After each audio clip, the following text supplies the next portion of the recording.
समाज पाई जोग जोग फॉर सेल्फ एंड सोसाइटी ये शीर्षक को 2024 मुख्य विषय रूपे ग्रहण करी आम मानव कल्याण जोगर गभीर प्रभाव और शक्ति को स्वीकार करूँ।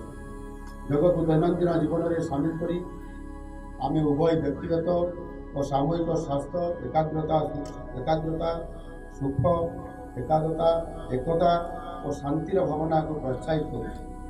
आंतर्जातिक योग दिवस उद्देश्य हूँ जोग माध्यम मानसिक और शारीरिक सुस्थता प्रति एक व्यापक जनसचेतनता सृष्टि करने मनोवैज्ञानिक और शारीरिक कल्याण प्रसंग यार महत्व आम समस्ते हृदयंगम कर विशेष आवश्यकता रही।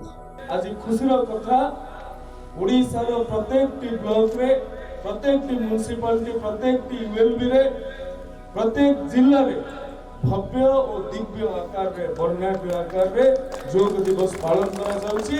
केवल एतिक नुहे माननीय मुख्यमंत्री निर्देश रे माननीय मुख्यमंत्री परामर्श रे ओडिशार विभिन्न ऐतिह्य संपन्न जगह जहाँ आइकनिक प्लेस हुआ जाउची कोणार्क आरंभ करी पुरी पर्यंत चिलिका ठारू आरंभ करी ओडिशार आभ्यंतरीण अरण्य बनानी योग दिवस खूब आडंबर में पालन करा जाउची।